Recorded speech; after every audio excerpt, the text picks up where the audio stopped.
Hey, Jose here. Be sure to like this video and subscribe to our channel so you can join us in all of our adventures. Welcome to San Jose. So we're trying to cram in a couple of things on our last day. We already had tickets to Lagoon, which is this amusement park just north of Salt Lake. So we're gonna go into the park. I don't wanna do too much pre-video for today, but we'll just throw it in and kind of pepper in the information as we go along. Yeah. All right, so we're headed into Lagoon. Now this amusement park is one that I grew up going to. Very first roller coaster I went on was here, is the Colossus. The white wooden roller coaster was the first roller coaster, and then the first one upside down was the Colossus. I don't know what we'll be able to do today. We're only gonna spend a few hours in the park, and then we gotta go say goodbye to family and whatnot before we get back on the plane and back to Orlando. Yes. So thanks for joining us today, last day of our voyage or our trip, and away we go.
Alright, so the cool thing about a lot of these coasters like Wicked or Cannibal in this park, they were all built in-house by their own in-house engineering and design teams.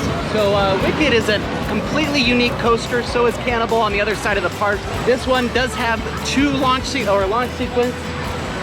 Its height is 110 feet, top speed 55 miles per hour on this Wicked coaster. Green and yellow, right next to Colossus, which is right behind us. On we go!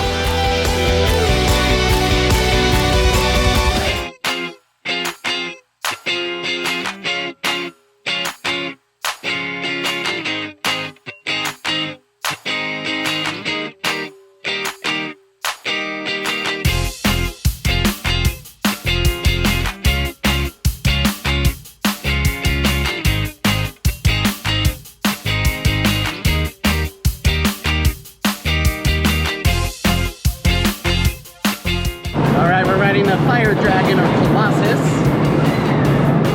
This is the first looping coaster I've ever been on, and I'm glad Jose gets to enjoy it with me.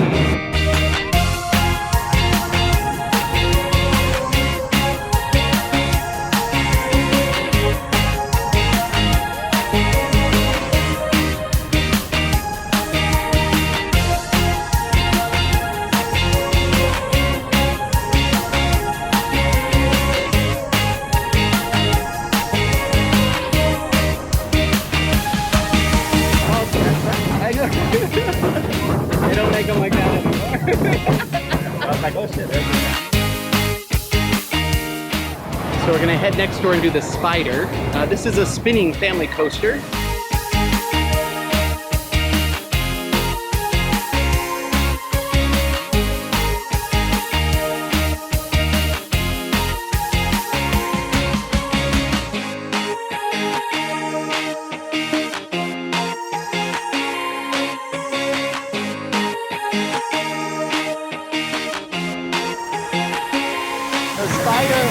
We're gonna spin.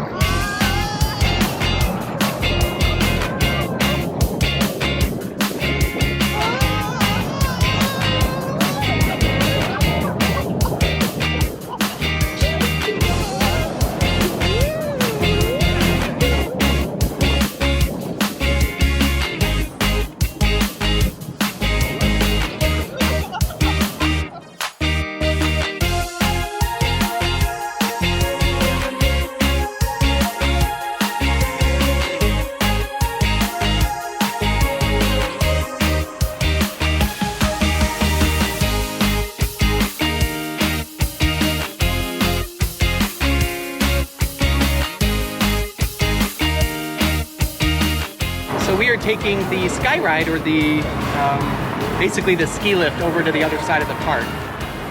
So on this side we've done the Spider, we've done Colossus, and we've done Wicked. There are some other smaller attractions on this side, but we're going to bypass them. From our perspective, they're the kind of ones that you can encounter at almost any fair that travels across. They've also got a wild mouse on this side. This is a great way to see over the park, and it's just really relaxing.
All right, so we just finished on Cannibal. What were your thoughts, Jose? That's a fun ride. It was really fun, yeah.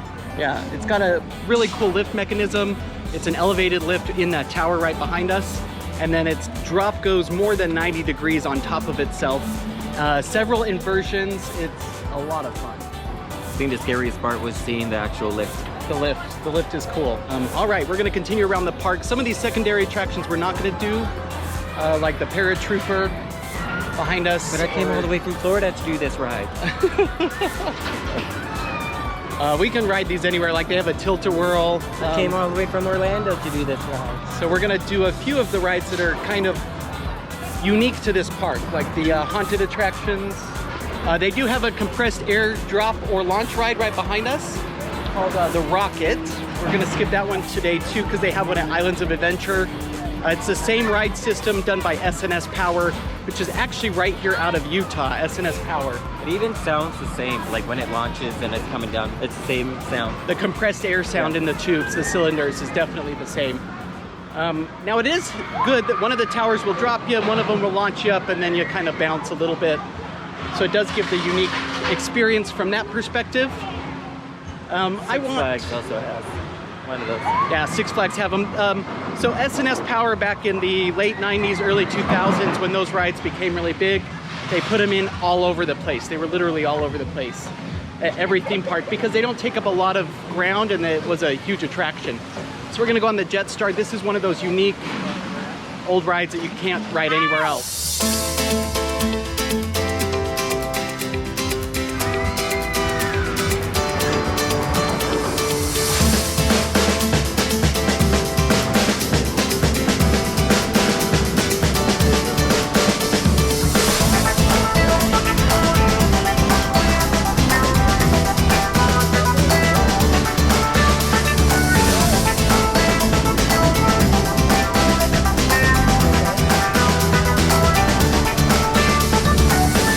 We're gonna do Dracula's Castle, switch out our batteries, Terror Ride, then we'll head back to Pioneer Village. Pioneer Village is pretty cool. It's got some authentic old pioneer houses that were relocated. They do have a water rapids ride back there, Rattlesnake Rapids.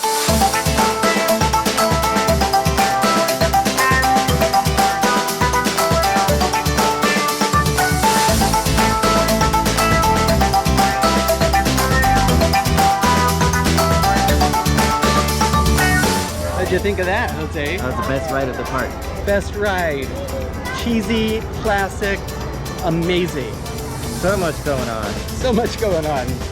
None of it's really like clear, but it's going on. That's the It's scary going part. on.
So Pioneer Village is one of those hidden gems inside amusement parks. There's a lot of historical artifacts from the Salt Lake Valley and the pioneers after they settled. Several of these buildings were relocated or built to look exactly like the originals. This entire town is kind of a homage to the pioneers in early West settlement. So this is the print shop right in here. Lots of antiques and whatnot. We did not ride Rattlesnake Rapids or the log flume, just because the wait's not necessarily worth it for us just because of what we've experienced. But they're both good rides. If you're local or in the area or from out of state and you like those little regional attractions, I definitely recommend them because they're both unique.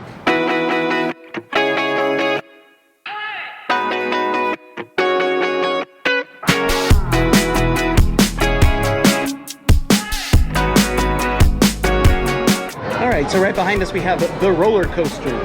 Now this wooden coaster is celebrating its centennial this year.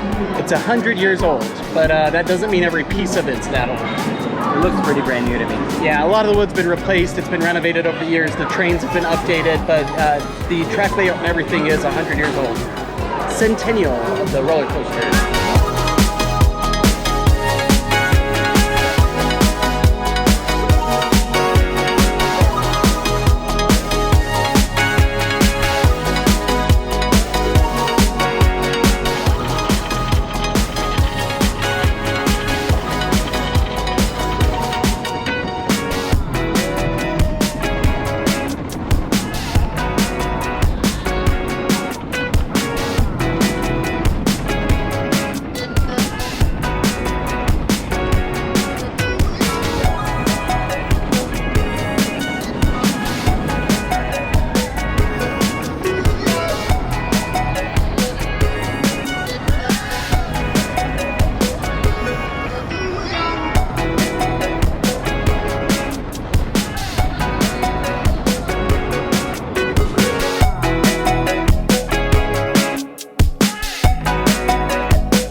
So we are all done here in Lagoon Park, just north of Salt Lake City. We've had a good several hours inside the park. We hit all of the major roller coasters, which was our goal, all the big rides. They do have a kiddie land in Laguna Beach, like we mentioned before, and lots of food locations as well. So if you want to spend a full day in the park, there is a lot to do. We did not do it all. So yeah, it was a pretty impressive park. I enjoyed it. It's cute, it's got lots of walkable areas, big shady trees, lots of gardens, and it's just a very beautiful regional park. It only serves the Salt Lake area or the northern Utah area. But my favorite thing was the trees covering the whole walkways. It was really nice. Yeah, nice shady midway all the way down. Some really interesting coasters, like we said, and we had a great day here. If you enjoyed this video and want to join us on all of our adventures, especially in the Orlando area, be sure to subscribe and also comment and like this video below. We want to continue to make them all for you. Thanks for joining us. Bye now.